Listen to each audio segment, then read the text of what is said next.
In today's show, we're going to be talking about the Charlotte Hornets from a fantasy basketball perspective. Michael Bolton. Thanks, Josh. It's Michael Bolton here, and it's time for another episode of the Locked On Fantasy Basketball Podcast. Let's get to it. Let's get to it, indeed. You are Locked On Fantasy Basketball, your daily fantasy basketball podcast, part of the Locked On Podcast Network.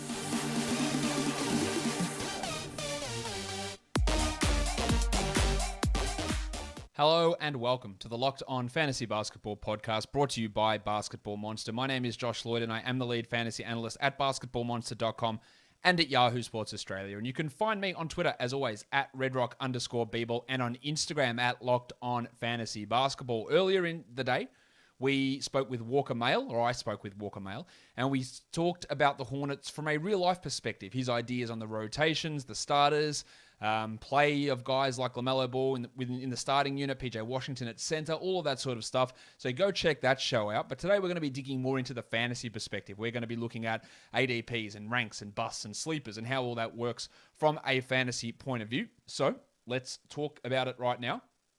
Let's get into talking about, we're not going to go to that screen yet. We're going to go to the schedule breakdown to start things off. The Hornets have 51 quality games for this year. That's pretty much average, or in the median sort of area for the NBA. So it's not bad, it's not great. They do have a league high in terms of the number of back-to-backs that they have, which again, no one is presuming that these guys are just going to routinely sit back-to-backs, but the problem, as it always is if you do come back from an injury, then you do have to sit some back-to-backs.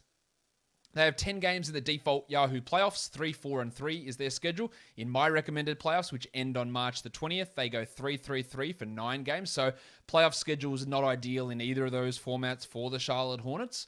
So overall, you would say that their schedule is probably below par for this upcoming season. But yeah, when I'm drafting in making these decisions at the start of the year, schedule is a very, very, very, very small part of it. In terms of when you're looking at a micro sense, when you're making moves for a week and you're adding players, when they play, how often they play is vitally important when streaming, and even in trades towards the trade deadline can become more important. But in terms of drafting, I think you shouldn't be putting huge amounts of stock in that. It's something to at least consider when we're looking for a tie-break type scenario. But as something that fuels everything that you do, I don't think that's the way to go. Let's look at some pressure points for this Charlotte team in ways that they can impact them for the upcoming season. I think one of the big things we have to look at is PJ Washington Jr., how much he plays at center. Because we have seen for 2 years, when PJ plays at center, the fantasy production that he gets in that position is a lot better than when he plays at power forward. Walker seems to think that Miles Bridges will start at power forward, meaning PJ comes off the bench and plays backup 4 minutes and backup 5 minutes. I don't think Plumlee's getting 30 minutes a night, so we should get 20 plus minutes of PJ Washington at center, and there's no other good center on this team. There's Vernon Carey, there's Kai Jones, who's absolutely not ready, there's Nick Richards. There is no center on this team. So if Plumlee plays 24 minutes, there's 24 minutes there for PJ to play at center. Maybe they play ultra small and play Miles Bridges at center at times, but there's plenty of time here for PJ to play at center. But if he doesn't, if they go with some other direction, they bring in another center, and PJ's minutes at center are cut down, then it does impact his projection. He's a guy that I think we look at to be drafted in that 80 to 100 sort of range. He was the 84th ranked player in category leagues last year. He was 90th in points leagues. There's no reason in my mind that isn't able to continue, that he's not able to be in that sort of range again. But he is someone that if he doesn't play center as much, it does hurt his ability to improve his field goal percentage, and it does reduce his block numbers. His field goal percentage was pretty bad last year. We'd hope that's going to be able to take a step forward, but it may not. And if he doesn't play as many minutes at center, then that's a concern. The next thing we have to take a look at is the arrival of Kelly Oubre and how that impacts this team. And does it impact someone like a Miles Bridges? I think Oubre is going to take steps forward this year from where he was last year, but probably play fewer minutes. He needs to come into this and improve that free throw, get the overall field goal percentage way up, but I don't think he plays as much as he did in Golden State. They have 7 starter caliber players, as we mentioned in the other show, so finding enough minutes can be really tough. But if someone's going to lose out, it's probably going to be Bridges and not Gordon Hayward, if they're going to go that route. Now, I don't really think Oubre can play the 4. He's more of a 2-3, and Bridges is more of a 3-4, but Oubre could take all of Bridges' minutes at the 3. That's a possibility too. So just be aware of how they run that Oubre, Bridges, Hayward, Washington group in terms of minutes. That somebody is going to have to lose out there. I expect it's Oubre and maybe Washington, but it could easily go in a number of different directions. I think Bridges... There is some risk, I guess, with Bridges because last year he took a big step forward in his efficiency. He was, the 90th ranked player. I think, again, he's in that 80 or maybe 75 to 90 sort of range this year for category leagues. For points leagues, he's not as good. He was 117th last year. I think that he can take a step forward and improve from there this year too, but there's no guarantee of that. But he is an interesting guy in those 7th, 8th, 9th rounds. But there is an element of risk depending on how that rotation decides to get used. And the last thing I want to talk about in terms of pressure points with projections is how does Rozier's shooting look? Because he was like a 43% 2-point guy in previous years, like not good. And then last year he went to like 49, and it meant his efficiency went sky high. Towards the end of the year, that did start to fall away. And we saw Rozier start to come back to the pack a bit. He was the 53rd ranked player last year, and in large part due to a large bump in efficiency. And remember, we talk about this all the time, is that when you get a bump in efficiency, a field goal percentage increase improves your points and usually improves if it's a 3-point percentage change, which for Rozier, it's not as much. It's more of a 2 points issue. But you can impact your points and your 3-pointers made as well as your field goal percentage. So if he does suffer a drop-off, as he did towards the end of last season and as he had every other year in his career, then he's going to lose some value. So if you're looking at Terry Rozier, who at the moment has a Yahoo rank of 59 and an ESPN rank of 43, which is pretty high. He was 53rd last year. I wouldn't want to be taking him at 43 for this upcoming season. But there is a risk that Rozier, if the shooting doesn't equate, then he's a 75th or he's the 80th best player. So just be aware, there is a room for that to really fall off with Terry Rozier. In terms of breakout candidates, I think Miles Bridges is probably the guy. If he can establish himself as a starter and play instead of 30 minutes, maybe he gets to 32 minutes. Hopefully we get a bit more usage, but he can be a 2 threes, 1 steal, 1 block, or 1.5 steals, 1.3 blocks. He could average 17 and 7. I don't think he's really got much upside to be a huge passer or anything along those lines, but there is some ability for him heading into his 4th season now to take a step forward, to establish himself as a starter and to start to get more minutes. So I'm really interested in what Bridges can do, especially if they do name him that starter. Is he a top 50 upside guy? Probably not. But I think we can get a pretty sizable step forward. And the other guy is LaMelo Ball. Now, that seems a bit weird considering how good he was. One Rookie of the Year, put up great fantasy numbers last year. But it's getting that next step, going from first-year rookie guy who played 29 minutes to being the guy who's a 34-minute-a-night player. Top 15 upside for LaMelo. Probably you're not drafting him there. You're drafting him as probably a 3rd-round guy, whereas he's ranked 23rd on Yahoo and 36th on ESPN. I love the value at 36. I think 23 is slightly too high, but not really. But he could easily be a top 20 guy. If LaMelo came out and averaged 19, 8, and 8, and 1.6 steals with 2.5 threes, that's not, I don't think that's outrageous as a best case scenario upside type projection for LaMelo Ball. It's not likely for sure, but I wouldn't say that it's anything completely outrageous. Football is back. It's that time of year again. Action on the gridiron, professional football, college football. We are ready to go. And to put your skills and your knowledge to the test, BetOnline is the place for you to go to make all of your football wagers. Get all the updated odds, props, and contests, including online's biggest $500,000 NFL mega contest and the world's largest $200,000 NFL Survivor contest, open now at BetOnline. Be sure also to take advantage of their opening night super promo. Make a bet on the Thursday, September 9th season opener between the Super Bowl champion Tampa Bay Buccaneers and the Dallas Cowboys. And if you lose, you get refunded up to $25 on your bet for new customers who sign up by using the promo code NFL100. BetOnline is the fastest and easiest way to bet on all your favorite sports, from football, basketball, boxing, and even your favorite Vegas casino games. Don't wait. You can come in right now. Take advantage of all of the offers available for the 2021 season. BetOnline are your online sportsbook experts. All right, let's look at some fantasy sleepers now. I think there's some value across the board here for the Hornets. Gordon Hayward is currently listed at 64 on Yahoo. Hayward was the 50th ranked player last year in category leagues. He was 56th in points leagues. There is risk of him suffering injuries. We've seen multiple injuries from him. But again, some of this shit is freak. Like, you break your hand, that doesn't mean you're more likely just to keep breaking your hand on a freak injury. He does have problems with his knee and his foot and all that sort of stuff. There is a risk there. And maybe that's part of what's scaring me away. But he was putting up some really good numbers before he got hurt. And I think at 63, there is some value. I think he'll probably slide a little bit from there as well. And his ADP on ESPN, his rank on ESPN's 50, Gordon Hayward, and his ADP is 72. There's no ADP Yahoo data out just yet, but the fact that there is a 22 different spot between his rank and ADP on ESPN would lead me to believe that you're going to be able to get him at a later spot than at that number 64. So just be aware that he might slide into the 80s, and I do think that if it is what happens, becomes a really, really solid value for Gordon Hayward. Mason Plumlee's at 127. Now, he might not play huge minutes. In fact, 24, 25 minutes wouldn't be a surprise. But as a 12th round guy, yeah, I like the selection. 11th round guy of Mason Plumlee, because if he plays 30 minutes, he will smash that. I don't think there's too much debate about that. So there is some really good value there. I should have actually, with Gordon Hayward. On Fantrax, he's 110. That's ludicrous value. Plumlee at 127.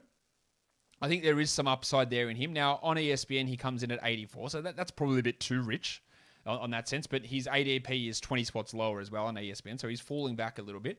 I am interested in him at 127. I highlight Ish Smith here as well because on Yahoo he's at 574. Now, Ish Smith is not going to be a standard league player, but no reason he's not a top 300 guy. He can be a top 250 guy, a top 220 guy. If LaMelo goes down, he's worth mentioning. But for deeper leagues, that's just like we forgot to include Ish Smith, and now he's been tacked on to the end. There's not even 577 players on NBA rosters, yet he's 574th, at the moment. LaMelo Ball is an interesting one. On ESPN, he's at 36. I think there's value in that a lot. I think he's a top 25 player this year. But on Fantrax at 58, just nonsense value. Really, really strong value for LaMelo Ball to get him there. If you can get him in the 50s, do it every day of the week. I think for anytime he's in the 4th round, really, really solid value. I think he's probably equally effective in points leagues and category leagues. He's probably got higher upside in category leagues if he gets the shooting going. But that end of the 3rd round type area on ESPN, to me, is just way too late. I think, again, if you're punting assists, it's a different story. But getting assists can be really tough. So I'd want to go a few spots earlier. And I think that he probably is a top 30 player for this season. So there is some value in LaMelo Ball with the way that things are currently set up at the moment. So just something to be aware of.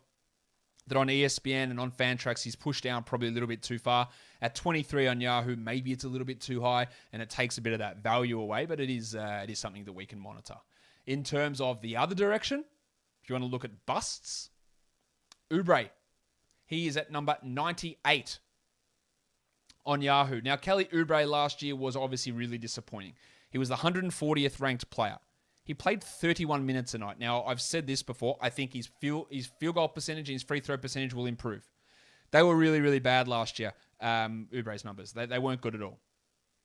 I think they improved, but I also don't think he's playing 31 minutes a night. And taking him at number, what number is it? Number 98 makes no sense to me. I would happily take a flyer on him in the last round, but even then, I'm not certain that it works out well. There's just a lot of mouths to feed and minutes to go around here. 98 doesn't make any sense to me at all. On ESPN, there's a few that look a bit wrong to me. Terry Rozier's at number 43. Again, we touched on that a little bit earlier.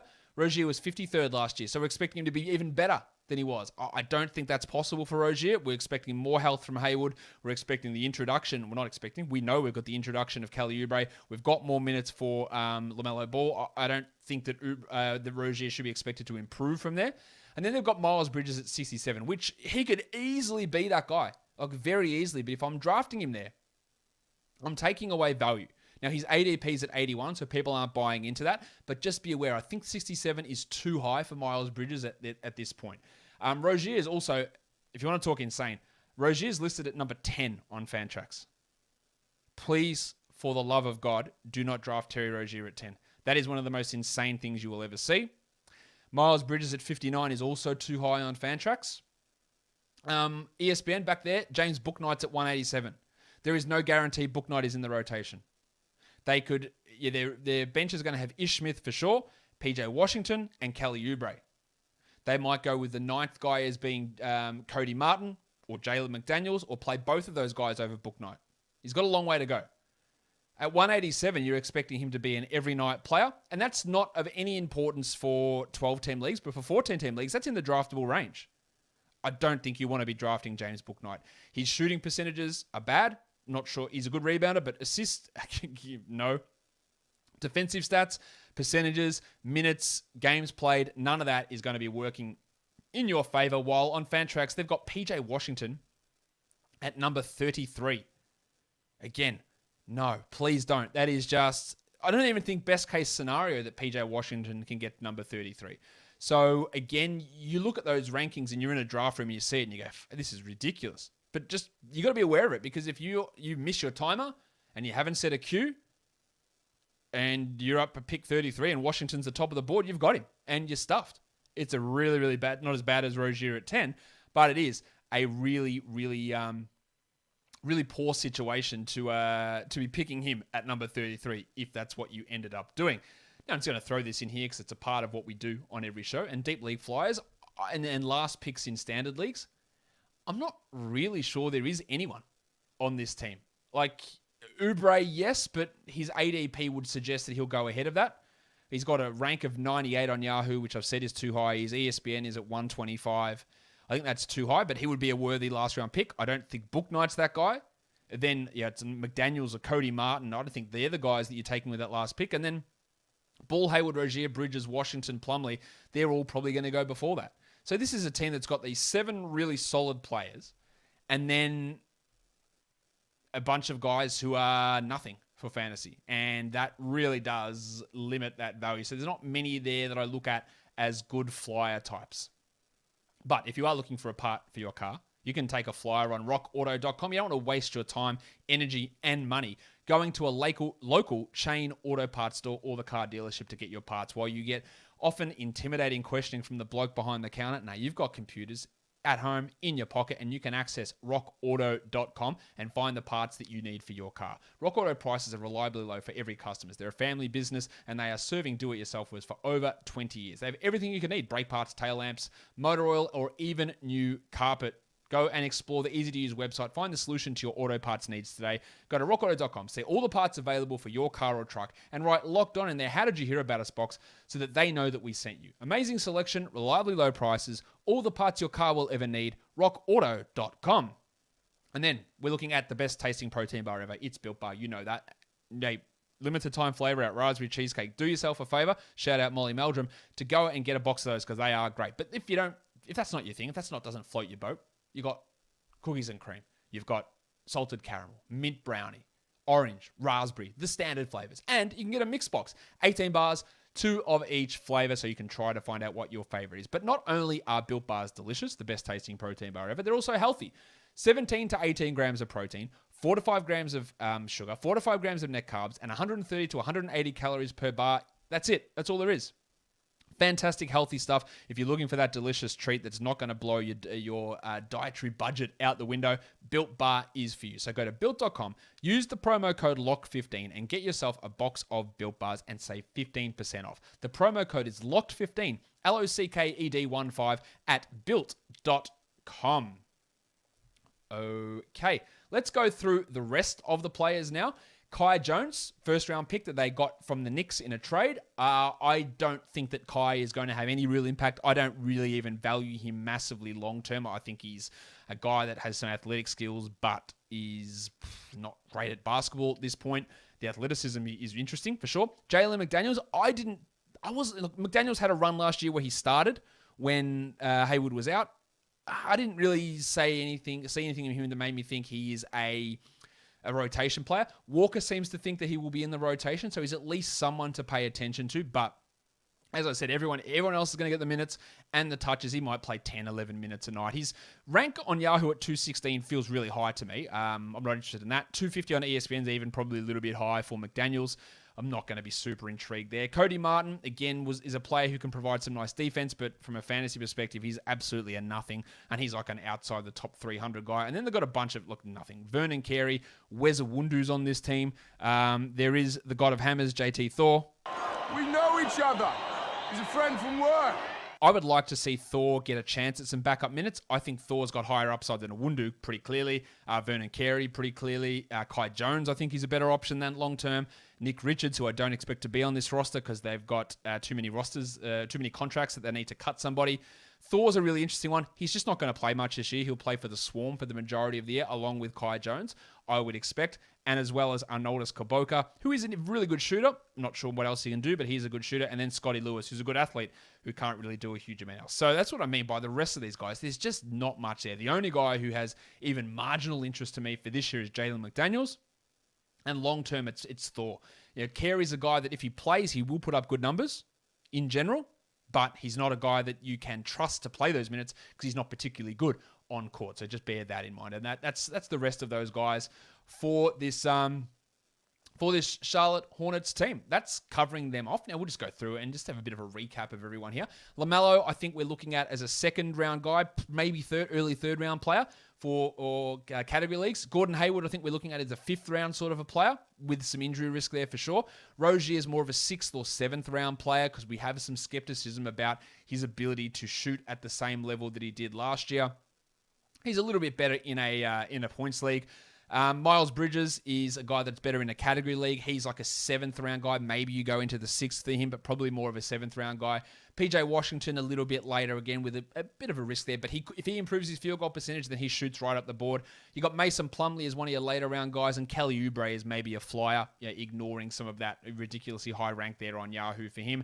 And then you got the other guys like Ish Smith and McDaniels and Bouknight and Martin and those sort of players who aren't really going to have any sort of fantasy impact. Guys, that will do it for me today. Don't forget, follow this podcast, Apple Podcasts, Google Podcasts, Stitcher, Spotify, and on the Odyssey app, but on YouTube. Give me a thumbs up, leave a comment down below, ring the notification bell. You will never miss an episode. Guys, we are done here. Thank you so much for listening, everyone. See ya.